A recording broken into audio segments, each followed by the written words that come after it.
On today's show, we debate which playoff game had the crazier finish, Sunday's Thunder Rockets or the Cavs Pacers gong show. was Russ right to thwart a reporter's question? Who will take Game 5 in Toronto? And can the Warriors win without Steve Kerr?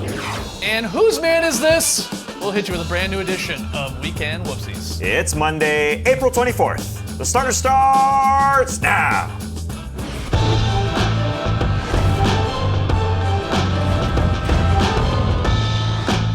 Good evening, Sweet World, and welcome to The Starters, presented by Jack Daniels, Tennessee Honey. Whether you're listening to the podcast, joining us live right now on NBA TV, or a little bit later on YouTube, we're very happy to have you. I'm Jay Skeets, and alongside me, as always, that's Tass Mellis. Hello, playoffs. To his right, the international man of mystery, taking it to the max, Lee Ellis. Friend. Lily. And last, certainly not least, over there, it is the bearded one, it's Trey Kirby. Hey, yo! TK, what do you got this Monday? Well, I'm here at the internet looking for your best tweets at #TheStarters. And guys, our old friend Brent Barry has been on the call for a bunch of playoff games so far. He's doing an incredible job, always well prepared, but he'll still call in an expert whenever he needs help, and that's exactly what happened during Game 4 of the Bucks-Raptors series this weekend. How about this guy? Hasta matitos, as they say in Greek, Mark. Really? Unstoppable. You are amazing. Now my good friend Tass Mellis helping me out with that one. That's right, my good friend Tass Mellis came through with the Greek assist right there, loved it, and it brings us to today's question. What are some other starters broadcasting tips? For instance, if somebody gets hit below the belt during a game, you can call that region the Hibberts. Apparently you're allowed to say that on TV. Or when referees go to the video review, they're not talking to Secaucus, they're talking to Secaucus, because that's the home of the NBA, home off us. And of course, if you see a wedgie during a game, yell wedgie!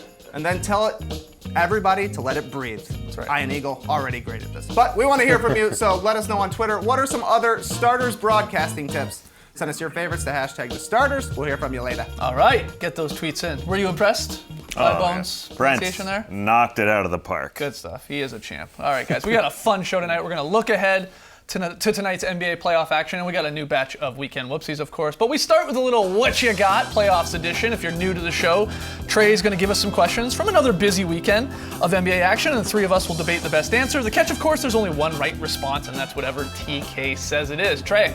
We saw a couple of crazy endings yesterday in Indy. The Cavs were up 3 and forced a turnover, seemingly ending the game, until J.R. Smith threw a totally unnecessary behind-the-back pass, leading to a Paul George game-tying 3 attempt that he bricked. In OKC, Steven Adams pulled off one of the great intentional misses we've seen, leading to a deep 3 from Russell Westbrook.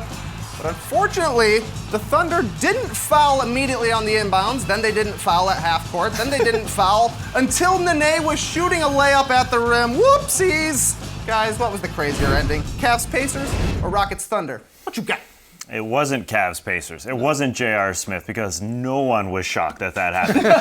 Honestly, I thought he went behind the back and then Paul George missed the shot. I thought some people might miss the behind the back, might forget about it because Paul George's shot was after it. So I tweeted, I thought I had some gold that I found. No. The entire world just said, wow, J.R. because JR. Yeah. It was like, shocking. You don't need to pass at all. Yes, you do. He's JR. But Dribble out the clock. further to this, I think Ty Lue is actually saying to foul Paul George, too, on that play. Yeah. The defense wasn't great. Yeah. Paul George, after sort of complaining for a week or so about wanting the last shot. Foul him right there because he would have to shoot 2 shots when they're down 3. But you say it's not this one because it was sort of expected. No, and that was quick. I mean, that was 15 seconds of total play. The other one lasted minutes. I mean, that whole ending was just crazy. I think you're right. It has to be Rockets Thunder, because what was the crazier part of that ending? Was it the intentional fouling that we saw and Coach Donovan keeping obviously Robertson in there? Was it the Rockets? They were up 5 at one point, and they should be trying to kill the clock, and Harden attacks and they turn it over. Was it the whole incident where Trey pointed out, we have the unbelievable miss off the free throw from Adams, and then Westbrook hits the 3, but then they don't foul? They got greedy, I think. They were hoping it got to someone like Nene, who's not a great free throw shooter, that then they could wrap up, but that backfired.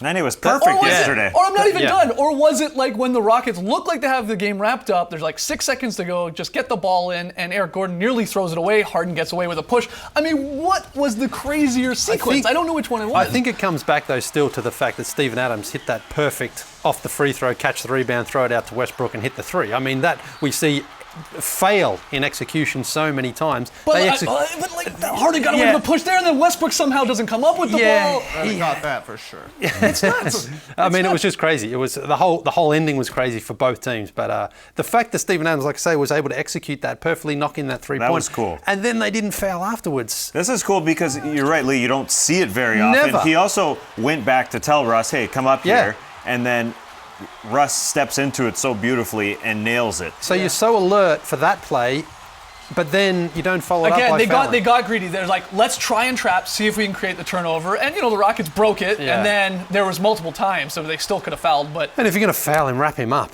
like the guy that hasn't missed at this point, and then Exactly, they yeah. knocked Oh, him. man. Wild. Steven Adams amazing. I mean, how does he do this? So we got- And his sister Valerie Adams, a shot putter, would have been proud of that because it was kind of like a shot duh, putter. You yeah. know? So we're going Rockets Thunder in the end, though. Both were pretty crazy. Oh, yeah, I'm going Rockets Okay. Thunder, too. All about that intentional free throw miss. The best one since Yao Ming. Look it up on YouTube. That was Oh yeah, I remember good that. Call, good call. Guys, things get tense in the postseason, and especially so in the post-game press conferences. We saw two tasty ones yesterday, starting with Fred Hoiberg talking about Isaiah Thomas's dribbling.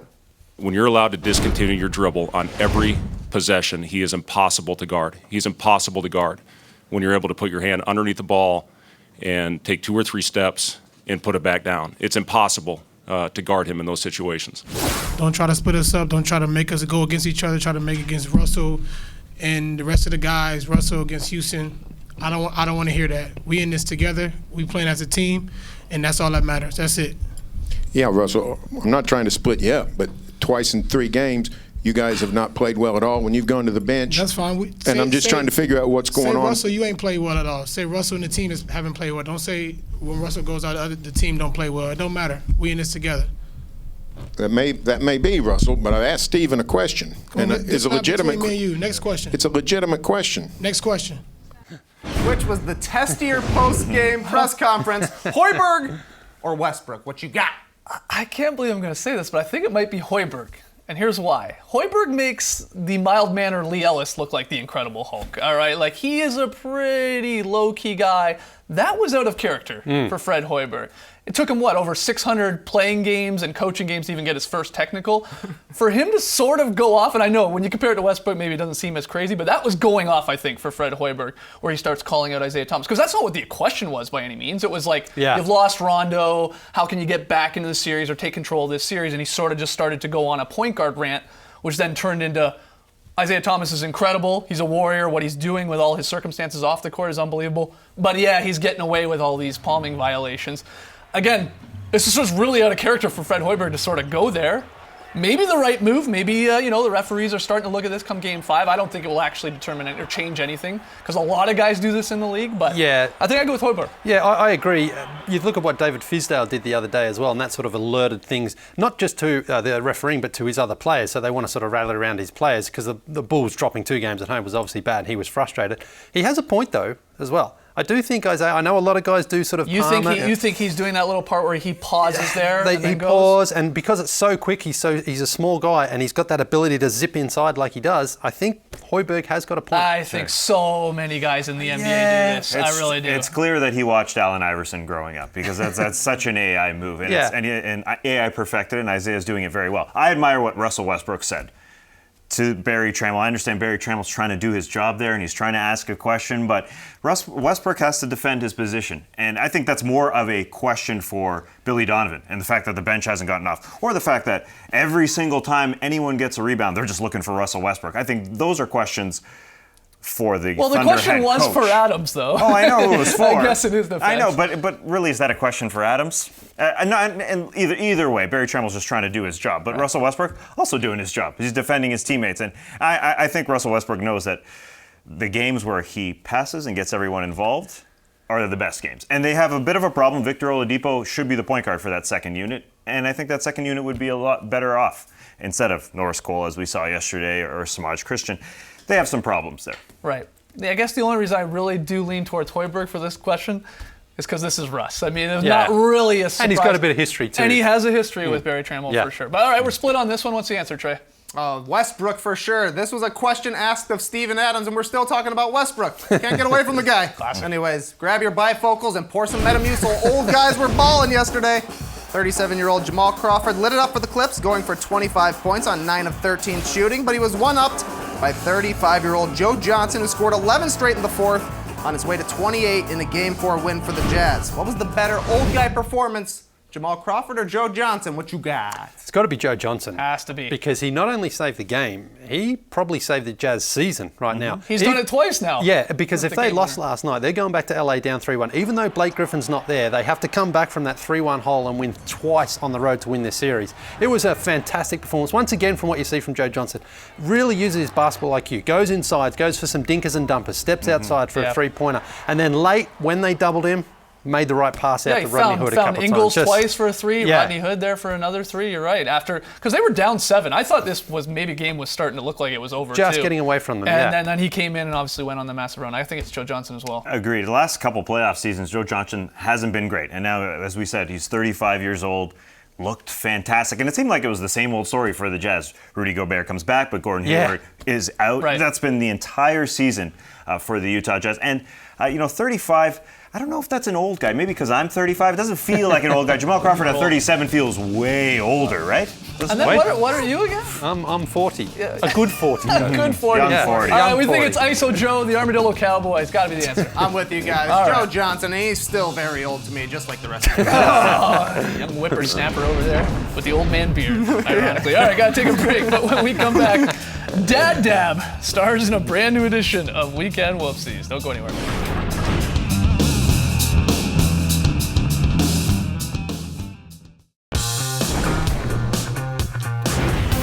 Welcome back to the starters. The NBA once again delivered unbelievable basketball this weekend, some very entertaining games, but they also brought the bloopers. Weekend Whoopsies time. Yeah, we had a few of them. Russell Westbrook going way up on that one. Ends up out of bounds. He had a few turnovers, but none as exciting as this one. Bad lob, bad shot. What's going on? Yeah, same game. This one's odd. James Harden fouled on a three-point attempt. Okay, we've seen that before. So he's going to go to the line for 3 free throw attempts. Right. Gets the first, no Yeah. problem. Lines up for the second. He's a great free throw shooter. Yep. Knocks that one in. Okay. Where's everybody going? Everybody? I got one more here. Come on! Get with it. Let's count. 1, 2, 3. Post game on Friday, James Harden had a seat, and he's in a little bit of pain. How come the teeth? Now, he did say he tweaked his ankle in that game, so Right. could have been that. Just love when those teeth come out from that beard. Rajon Rondo obviously not playing against the Celtics this weekend, but that didn't stop him from getting involved there, trying to trip Jay Crowder. Well, he says he was just stretching his leg. Oh, what timing. It happens, you know. But that cost him $25,000. Hope it was worth it. Watch the right of your screen here. We got a cameraman in a little chair, and he's going to get bowled over. He's going down. Is that The Larry? legs up is great. Is that our friend Larry? Better not be Larry. I hope not. He's okay though. Great game between the Grizzlies and Spurs, and this dad was dabbing. Hey, I'm dabbing. Is this right? Am I doing it right? Am I doing it right? I'm dabbing. Come get your dad. Friend doesn't care. Here's some kids video bombing. Let's get them in here. We got the one with the Warriors hat. Winking Pulling out a away. lot of Hey, moves. what's up? Pulls out the tongue.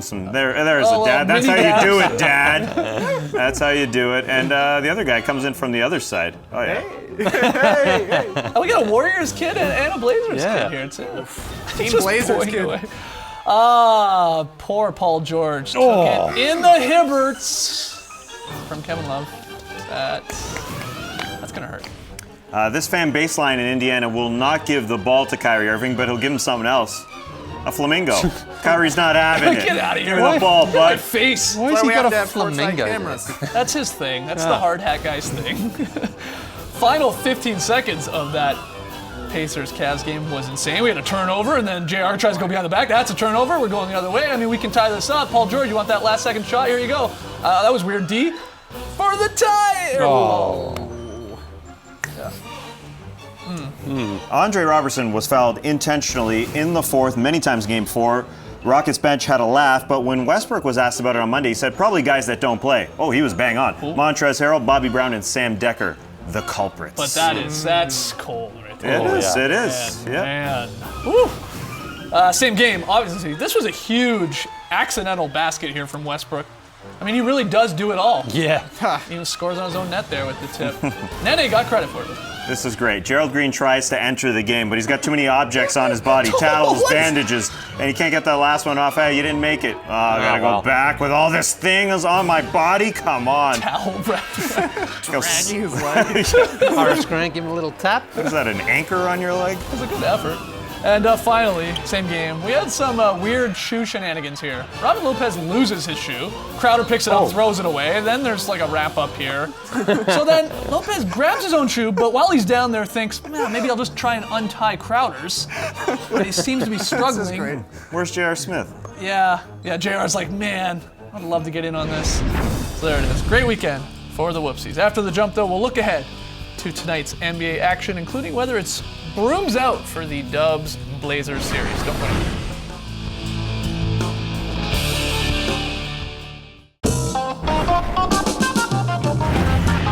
The Starters on NBA TV is brought to you by Jack Daniel's Tennessee Honey, proud partner of the NBA. Do your friends proud. Please drink responsibly. 40 games in 40 nights continues. 3 games on tonight. We got Bucks and Raptors starting in about an hour here on NBA TV. That series tied 2. We also have the Wizards Hawks, 8 p.m. Eastern on TNT. Washington leading that one 2-1, followed by the Warriors and Blazers.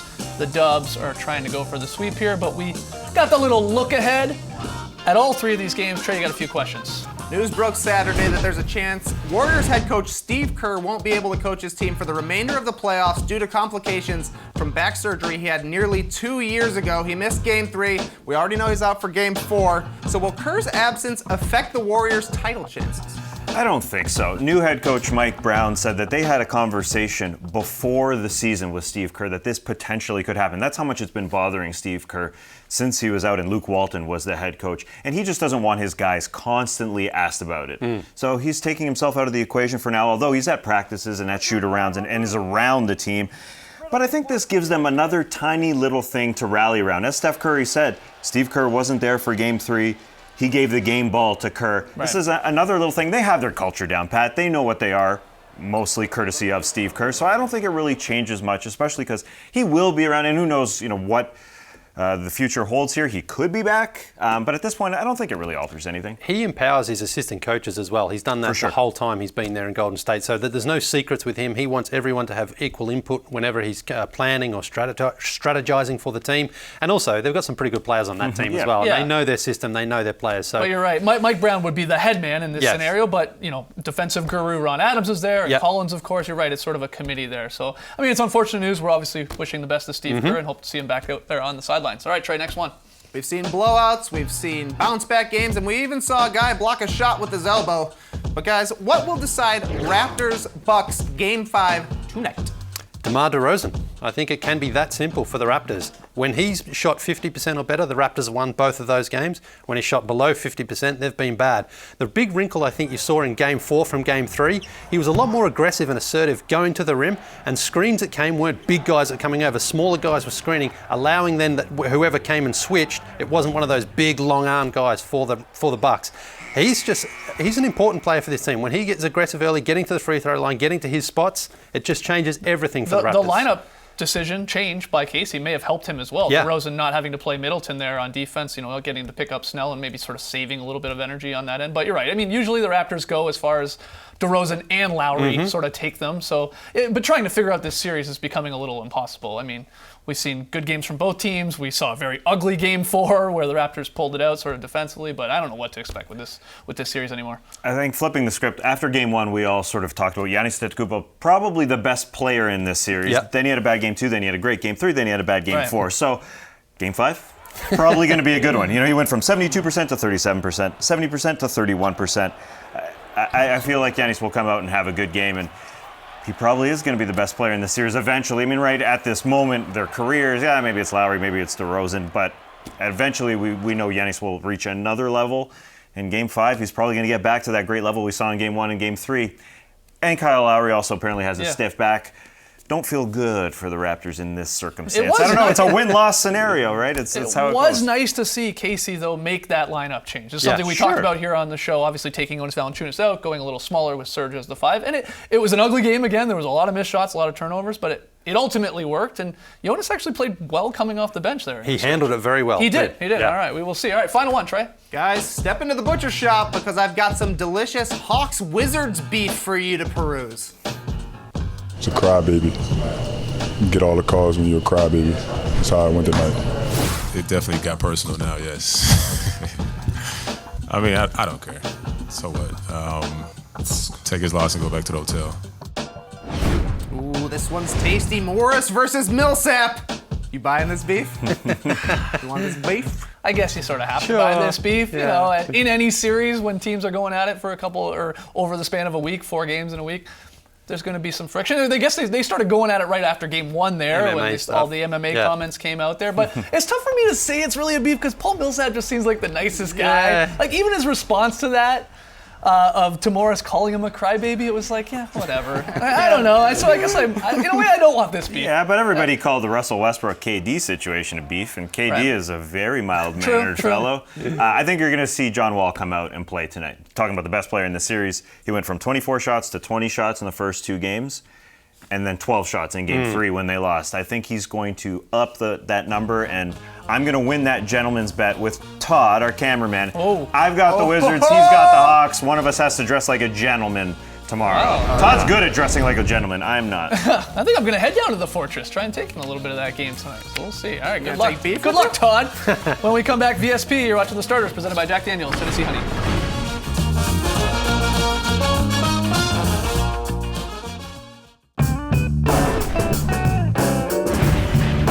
Back with The Starters, we heard Bones drop some Greek on one of the broadcasts this weekend, a little assist from Tass. So what other Starters broadcasting tips do you guys have? You hit us up on Twitter, #The Starters. Trey, you got to feel the best Some answer. good ones. This one comes from Home Slice, who says, when a fight breaks out, I'm buying this beef. Well timed. Sacramento says, every time someone comes back from an injury, yell, he's back! Yeah, Rudy Gobert. Bad. And Contube says, oh, who doesn't want to hear a caw at a broadcast at the Hawks game? Who doesn't? I'll be cacaing tonight in the stands there down at the Fortress. But Lee, where are we going for VSP? We're going to Portland Saturday night. People always ask me, why isn't there ever a defensive play for the very solid play? Well, here's one for you. Draymond Green defends all 5 Blazers on 1 possession. He's gotten through 3 of them now on CJ, and watch him switch out here, move those puppies on to Damian Lillard, forces him into a bad shot. That's what I call an incredibly solid defensive play.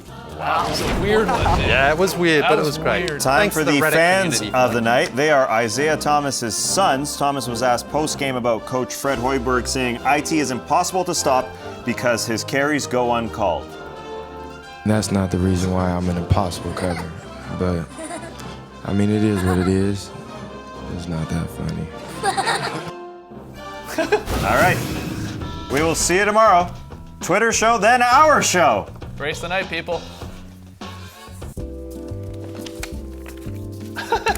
Where are you going, Lee?